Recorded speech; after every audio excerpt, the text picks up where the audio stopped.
नमो तस्स भगवतो अरहतो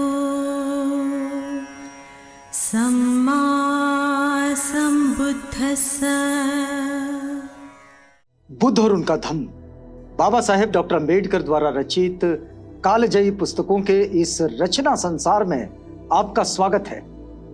आप जानते हैं कि इस समय हम लोग बाबा साहेब डॉक्टर अम्बेडकर द्वारा मूल रूप से अंग्रेजी में रचित ग्रंथ द बुद्धा एंड हिज धम्मा, इसका ये हिंदी अनुवाद आप तक पहुंचा रहे हैं। और ये जो हिंदी अनुवाद है, ये हिंदी अनुवाद डॉक्टर भदंत आनंद कौशल्यायन जी का है। आइए इस कड़ी में आगे बढ़ते हैं और हमेशा की तरह आपको याद भी दिला देते हैं कि ये बुद्ध और उनका धम्म के पंचम कांड का तीसरा भाग है। इस तीसरे भाग में बाबा साहेब भिक्षु के कर्तव्य समझा रहे हैं। हमने पिछली कड़ी में ये देखा कि तथागत भग्गो परिव्राजक के साथ बातचीत कर रहे हैं और ये बातचीत सुनक्खत लिच्छवी के संदर्भ में है। और ये संवाद जो है सुनक्खत लिच्छवी का, ये संवाद तथागत भग्गो परिव्राजक को समझा रहे हैं। इस संवाद में हमने पिछली कड़ी में इस बात को जहां छोड़ा था, वो बात ये थी कि सुनक्खत ने यह कहा कि भगवान, आप मुझे चमत्कार नहीं दिखाते, आप मुझे सृष्टि का आरंभ का पता नहीं बताते, इसलिए मैं आपका शिष्यत्व छोड़ रहा हूं। तो तथागत पूछते हैं कि सुनक्खत लिच्छवी, ये तो बताए कि क्या मैंने तुमसे ऐसा कहा था कि मैं तुम्हें चमत्कार दिखाऊंगा, मैं तुम्हें सृष्टि के आरंभ का पता बताऊंगा और तब तुम मेरे शिष्य बनोगे? या फिर तुमने मुझसे यह कहा था कि मैं तुम्हें अपना गुरु तब बनाऊंगा जब आप मुझे यह बताओगे कि सृष्टि के आरंभ का पता क्या है, सृष्टि का आरंभ कैसे हुआ है? या फिर तुम मुझे चमत्कार दिखाओगे, क्या ऐसा तुमने मुझसे कहा था? तो सुनक्खत कहता है कि नहीं भगवान, मैंने तो ऐसा नहीं कहा था और ना ही आपने मुझसे ऐसा कहा था। तो फिर तथागत कहते हैं कि सुनक्खत, जब धम्म के उद्देश्य की सृष्टि से इसका कोई महत्व नहीं कि चाहे सृष्टि के आरंभ का पता बताया जाए चाहे ना बताया जाए, तो तेरे लिए ही उसका क्या मूल्य है कि सृष्टि के आरंभ का पता बताया जाए। तथागत कहते हैं कि आचरण से, यानी कि हम लोगों को धम्म का जो आचरण करना है, यानी कि पंचशीलों में अधिष्ठित होना है, अपने आप को नीति मूल्यों के साथ जिलाना है, बेहतर जीवन की ओर अपने आप को लेकर चलना है, तो इसके लिए सृष्टि के आरंभ का आपको पता हो चाहे ना हो, इस बात से क्या फर्क पड़ जाएगा? तथागत का प्रश्न बड़ा व्यावहारिक है और तथागत की बात भी बड़ी व्यावहारिक दृष्टि से तथागत समझा रहे हैं। वे कहते हैं कि सृष्टि का आरंभ का हमें पता हो चाहे ना हो, इस बात से क्या फर्क पड़ेगा? अगर कोई आदमी हिंसक है, चोर है, डकैत है, झूठ बोलने वाला है, व्यभिचारी है, नशाखोरी करता है, तो ऐसे आदमी को सृष्टि के आरंभ का पता भी हो तो उससे क्या फर्क पड़ जाएगा? या उसे पता ये ना भी हो तो क्या फर्क पड़ जाएगा? बात तो अपने जीवन को बेहतर बनाने की है और जीवन को बेहतर बनाने के लिए अपने जीवन को नीति मूल्यों के आधार पर अधिष्ठित कर उसे आगे बढ़ाना होगा। तो इसलिए तथागत यहां आचरणशीलता की बात कर रहे हैं। अब देखिए आगे तथागत कहते हैं कि सुनक्खत, तूने नाना प्रकार से वज्जियों में मेरी प्रशंसा की। सुनक्खत, तूने नाना प्रकार से वज्जियों में मेरी प्रशंसा की है, तूने नाना प्रकार से वज्जियों में धम्म की प्रशंसा की है, तूने नाना प्रकार से वज्जियों में संघ की प्रशंसा की है। तूने बुद्ध, धम्म और संघ तीनों की तुमने वज्जियों में प्रशंसा की है। सुनक्खत, मैं तुझे बताता हूं, मैं तुझे जताता भी हूं कि बहुत से लोग ऐसे होंगे जो तुम्हारे बारे में कहेंगे कि सुनक्खत लिच्छवी तथागत की अधीनता में पवित्र जीवन व्यतीत करने में असमर्थ रहा। तथागत कहते हैं बहुत सारे लोग ऐसा कह सकते हैं कि सुनक्खत तथागत के सानिध्य में रहकर भी पवित्र जीवन व्यतीत करने में असमर्थ रहा और असमर्थ होने के कारण ही उसे श्रेष्ठ जीवन त्याग दिया और हीन जीवन अपना लिया। ऐसा लोग कह सकते हैं। कि सुनखत ने एक बेहतर जीवन को त्याग कर ये हीन जीवन उसने अपना लिया। फिर वे कहते, हे भगव, इस प्रकार मेरे कहे जाने पर सुनखत लिच्छवी इस धम्म विनय को छोड़कर चला गया जैसे उसका अकल्याण सुनिश्चित हो। सुनखत लिच्छवी बिल्कुल वैसे ही चला गया जैसे कि उसका अकल्याण सुनिश्चित हो। वो धम्म विनय को छोड़कर चला गया, यानी कि संघ को छोड़कर चला गया। तथागत के धम्म विनय को छोड़कर चले जाने के कुछ ही समय बाद सुनखत लोगों को यह बताता फिरता कि तथागत के धम्म विनय में कुछ भी पराप्राकृतिक नहीं है।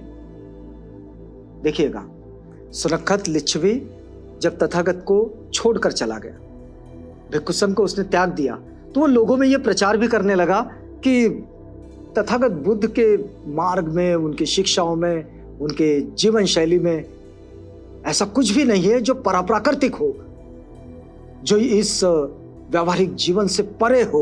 ऐसा कुछ भी नहीं है। तथागत का धम्म उनकी अपनी बोधि का ही फल है।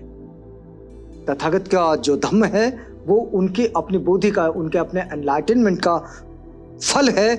और जो कोई इस धम्म को श्रवण करता है उसे दुख का अंत करने के लिए केवल इस धम्म के अनुसार चलना पड़ता है।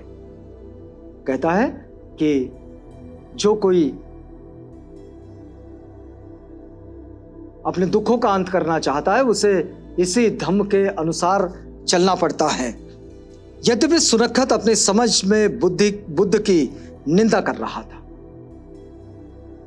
सामान्य रूप से आप भी समझ गए होंगे कि सुनखत ये तथागत बुद्ध की निंदा कर रहा था, लेकिन वो जो कुछ लोगों से कह रहा था वो ही सच था।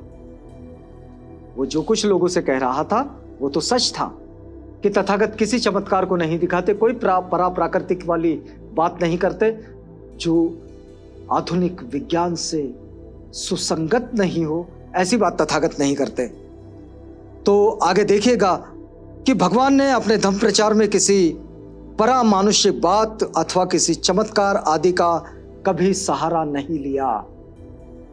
ये बात यहां सबसे महत्वपूर्ण है, जो बताने योग्य है, और ये भिक्षुओं के लिए बड़े बंधन वाली बात है कि वो किसी भी तरह के चमत्कारों को ना दिखाएं, क्योंकि तथागत इस बात के लिए भिक्षुओं को अनुमति नहीं देते हैं। आगे बाबा साहेब एक छोटा शीर्षक लिखते हैं। तीसरा शीर्षक है ये, जोर जबरदस्ती से धर्म परिवर्तन नहीं। हमने पिछला शीर्षक देखे थे कि चमत्कारों द्वारा धम्म दीक्षा नहीं, यहां जोर जबरदस्ती से धम्म दीक्षा नहीं, ये बात तथागत कहते हैं। अब देखिए, बाबा साहेब इस पूरे प्रसंग को लिख रहे हैं और ये प्रसंग भी अच्छा खासा बड़ा प्रसंग है। बाबा साहेब लिखते हैं कि एक बार 500 भिक्षुओं के महान भिक्षु संघ के साथ तथागत बुद्ध राजगृह और नालंदा के बीच की सड़क पर जा रहे थे। राजगृह और नालंदा को जो सड़क जोड़ती है उस सड़क पर जा रहे थे, और उसी समय अपने शिष्य ब्रह्मदत्त के साथ सुप्य परिव्राजक भी राजगृह और नालंदा के बीच के महापथ पर जा रहा था।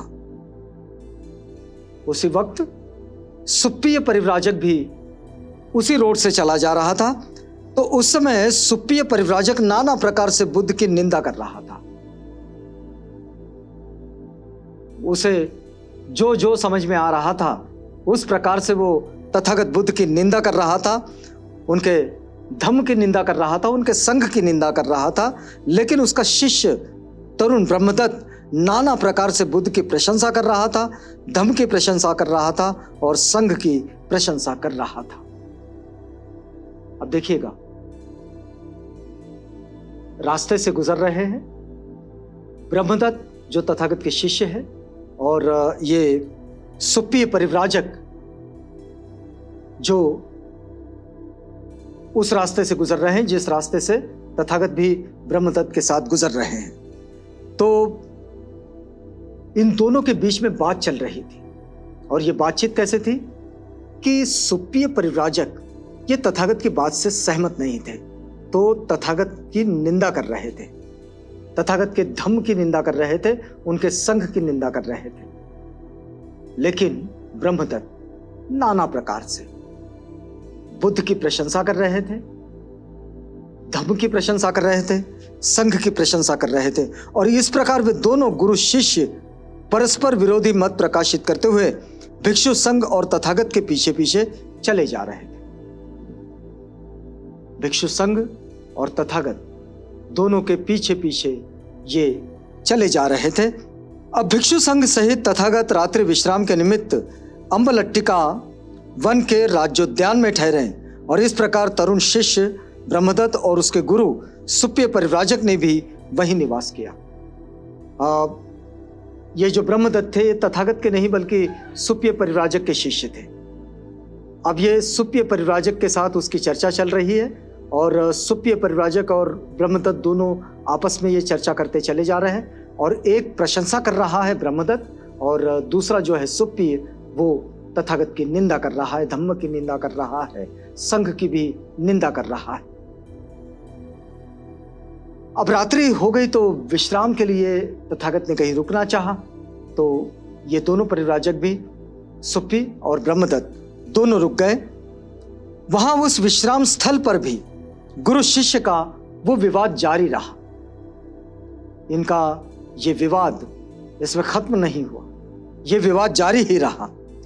और उस विश्राम स्थल पर भी गुरु शिष्य का वो विवाद जब जारी रहा, तो प्रातःकाल होने पर जब भिक्षु उठे तो उनकी बातचीत का विषय सुप्पी और ब्रह्मदत्त का परस्पर विवाद ही था।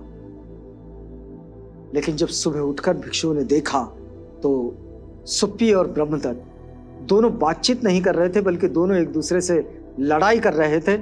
ये विवाद वैसा का वैसा ही चल रहा था, और ये वास्तव में उनके परस्पर विवाद का ही स्वरूप ले चुका था। इसमें किसी भी तरह का कोई वैचारिक विवाद या वैचारिक वाद नहीं था। मतलब इनका मुद्दा ये व्यक्तिगत रूप पर चल रहा था, लेकिन बात ये कर रहे थे बुद्ध की, धम्म की और संघ की। तो इस बात से हम लोग आगे बढ़ेंगे, लेकिन यहां हमें रुकना होगा। रुकते हैं, इस वादे के साथ रुकते हैं कि कल आपसे मुलाकात होगी जब हम इस प्रक्रिया में आगे बढ़ेंगे। तो तब तक के लिए हमें इजाजत दीजिएगा।